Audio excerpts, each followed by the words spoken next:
आज के टाइम में हम 2 घंटे बिना पानी के भी रह सकते हैं और 2 घंटे बिना खाने के भी रह सकते हैं, मगर बिना इंटरनेट के 20 मिनट भी रहना बहुत मुश्किल है। गाइस, क्या कभी आपने सोचा है ये इंटरनेट काम कैसे करता है? इंटरनेट का मालिक कौन है? कैसे किसी को कभी ज़्यादा स्पीड मिलती है तो कैसे किसी को कभी कम स्पीड मिलती है? क्यों अलग अलग सिम वाले अलग अलग रिचार्ज प्लान रखते हैं? ये इंटरनेट आखिरकार मेरे तक पहुंचता कैसे है? सो हेलो फ्रेंड्स, मेरा नाम है ललित कुमार और टेक किंग ललित में आपका स्वागत है। तो चलिए शुरू करते हैं। गाइस, आज के टाइम में इंडिया इंटरनेट से पूरी तरह से कनेक्ट हो चुका है, लेकिन क्या कभी आपने सोचा है कि आखिरकार ये इंटरनेट काम कैसे करता है? आपको लगता होगा ये सैटेलाइट से चलता होगा, ये नेटवर्क बिछा कर रखा है दुनिया में, वहाँ से चलता होगा। बट गाइज, मैं आपको बता दूं, जो वर्ल्ड का 99% इंटरनेट है वो चलता है ऑप्टिक फाइबर केबल से। अब आप कहोगे मैं तो मोबाइल से चलाता हूँ, मोबाइल में कौन सी केबल लगी हुई है? तो देखो, जिस भी टावर से आपके मोबाइल फ़ोन तक नेटवर्क आता है, उस टावर से लेकर पूरी एक केबल बिछी हुई है जहाँ तक आपको जाना है। और मैं आपको सारी चीज़ें पूरे आसान तरीके से समझाता हूँ। तो गाइज, इंटरनेट आप तक आते आते उसको 3 कंपनियों से गुजरना पड़ता है।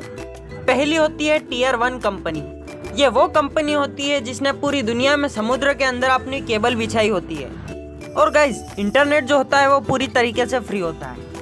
फ्री कैसे होता है? मान लीजिए अगर आप घर में हो और आपका ऑफिस आपके घर से 1 किलोमीटर दूर है और आपने अपने घर से ऑफिस तक एक केबल बिछा दी और दोनों कंप्यूटर को आपस में कनेक्ट कर दिया और बोल दो भैया ये इंटरनेट है। तो आपका पैसा लगा सिर्फ उस वायर को बिछाने का और उस वायर के मेंटेनेंस करने का। इसी तरह जो टियर 1 कंपनी होती है उसने क्या किया कि पूरे वर्ल्ड में अपने वायर बिछा दी। इसी तरह जो टियर 1 कंपनी होती है उसने क्या किया, पूरे वर्ल्ड में सारे कंट्रीज के बीच में समुद्र के अंदर से उसने ऑप्टिक फाइबर केबल को बिछा दिया और सारी कंट्रीज टू कंट्रीज एक दूसरे से कनेक्ट हो गए। अब कंट्रीज से आपको स्टेट में डिवाइड करना है, स्टेट से आपको डिस्ट्रिक्ट में डिवाइड करना है और आपकी सिटी से उस इंटरनेट को पहुंचाना है आपके लोकल एरिया तक।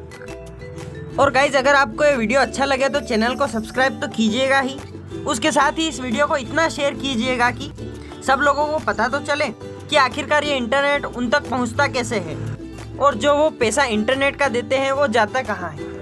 गाइज, मैं आपको अपनी स्क्रीन पर बताता हूँ। जो इस तरह की केबल्स हैं वो पूरी दुनिया में बिछी हुई। इन केबल्स को पहले बिछाया जाता है ताकि सारी कंट्रीज को आपस में कनेक्ट कर सके। और ये जो केबल हैं इनको कहते हैं ऑप्टिक फाइबर या फिर सबमरीन केबल्स। ये जो टियर 1 कंपनी केबल्स बिछाती है वो इस तरीके की दिखती है। देखिए, एक एक केबल जो है वो आपके बाल के साइज़ की होती है और हर केबल के अंदर 100 Gbps की स्पीड रहती है। और जो कंपनी इन केबल को बिछाती है उनको कहते हैं टियर 1 कंपनी। और अगर इंडिया में टियर 1 कंपनी की बात करें तो वो है टाटा कम्युनिकेशन। और एक वेबसाइट है submarinemappcable.com। इसका लिंक मैं आपको डिस्क्रिप्शन में दे दूंगा। अगर आप इस वेबसाइट पर जाएंगे तो पूरी दुनिया में कितनी ऑप्टिक फाइबर केबल्स बिछी हुई है यहाँ पे आपको दिखाई दे जाएगी। देखिए, पूरे वर्ल्ड में हर कंट्री में जो भी इंटरनेट चल रहा है वो इन केबल्स पे चल रहा है। ये केबल जिसने बिछाई है उनको कहते हैं टियर 1 कंपनी। इन्होंने एक बार अपना इन्वेस्टमेंट करके इन केबल्स को बिछा दिया। और अगर इंडिया की बात करें तो देखो, यहाँ पे अपना इंडिया आता है और हमारे इंडिया में देखिए जो ये सबमरीन केबल्स है वो कहाँ कहाँ बिछी हुई है। मुंबई में है इनका लैंडिंग पॉइंट। और अगर अपने इंडिया के अंदर ऑपरेटर की बात करें, जियो, एयरटेल, आइडिया, इन सब लोगों ने अपने अंदर ही टावर बिछा के रखे हैं, अपना पूरा सेटअप जमा के रखा है अंदर इंडिया में। और अगर आप पूरे इंडिया में कहीं से भी कोई सी वेबसाइट विजिट करोगे जिनके सर्वर इंडिया से बाहर है, तो वो इन लैंडिंग पॉइंट से निकलेगा आपका सारा डेटा ट्रैफिक और उस सर्वर तक पहुंच जाएगा। तो सबसे ज़्यादा जो ट्रैफिक जाता है वो जाता है मुंबई से। देखिए, मुंबई में बहुत सारी केबल्स कनेक्टेड है। चेन्नई और कोचीन में भी इनके सबमरीन केबल्स के लैंडिंग पॉइंट्स है। कोई सैटेलाइट से नहीं चलती ये सारी चीज़ें। आपका जो मोबाइल ऑपरेटर है, जियो, एयरटेल, आइडिया, वो इस डेटा ट्रैफिक को लेके इन केबल से निकाल देगा वहाँ तक जहाँ तक वेबसाइट का सर्वर है। देखो, जो टियर 1 कंपनी है इसने तो अपने सारा केबल्स को बिछा दिया। इनका कोई पैसा नहीं लगता, इन्होंने एक दूसरे केबल से पूरे वर्ल्ड को जोड़ दिया। अब इतनी सारी केबल बिछ गई तो एक इंटरनेट की शुरुआत हो चुकी है। अब ये जो केबल्स है ना, समुद्र के अंदर है, तो इनको कभी शार्क ने काट लिया। इनकी उम्र जो ज़्यादा है ना, 25 साल से ज़्यादा नहीं होती। कभी ये टूट गई, ख़राब हो गई ना, तो इसके लिए हमें बैकअप चाहिए। टियर 2 कंपनियों वो बोलती है आप इंडिया तक तो ले आए सारा डेटा का ट्रैफिक, अब इंडिया के बाद हमें दे दो, ताकि हम इंडिया से अपना पूरा सेटअप जमा लें, ताकि हम लोगों से पैसा ले और थोड़ा बहुत आपको दे दें। तो 1 GB के हिसाब से पैसा मिल जाता है इन Tier 1 कंपनी को। ऑटोमेटिकली Tier 2 कंपनी को जितना भी पर GB के हिसाब से डेटा मिल जाता है उससे ज़्यादा ही हम तक पहुंचाती है, और हम तक आते आते तो Tier 3 कंपनी और आ जाती है जो बिल्कुल लोकल में चलती है।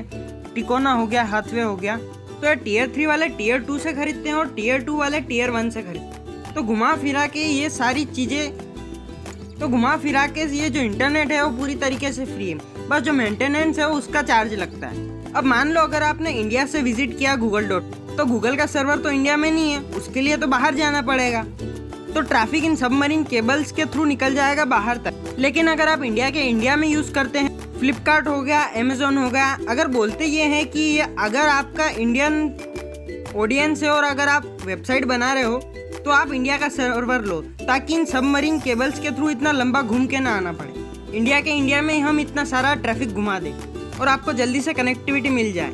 अगर आप India through India server connect करते हैं जैसे फ्लिपकार्ट, अमेजोन, तो इन्होंने बेंगलोर में अपने सर्वर बना के रखे हैं, तो ऑटोमेटिकली जिस भी सिटी में होंगे ऑटोमेटिकली बेंगलोर वाले सर्वर तक पहुंच जाए, तो सबमरीन तक आप गए ही नहीं। तो इंटरनेट चलाने के लिए बहुत सारी चीज़ें होती है, ये सारी चीज़ें सॉफ्टवेयर से मैनेज होती है। आपको कुछ नहीं करना, आपको तो बस इंटरनेट यूज़ करना है। आपको एक IP एड्रेस प्रोवाइड करा दिया जाए और आपका ट्रैफिक कैसे ना कैसे करके घुमा फिरा के पहुंचा देंगे जहां पर भी आपकी वेबसाइट का सर्वर है। तो इंटरनेट है तो पूरा फ्री, कॉस्ट आती है उसके मेंटेनेंस की, कनेक्टिविटी की और आप तक वो इंफ्रास्ट्रक्चर से आप तक पहुंचाने की। तो गाइस वीडियो पसंद आए तो लाइक कीजिए, सब्सक्राइब कीजिए और उस नॉलेज को अपने फ्रेंड्स के साथ शेयर कीजिए। और हाँ, मिलते हैं एक और नए और इंटरेस्टिंग वीडियो में, तब तक के लिए take care and good bye.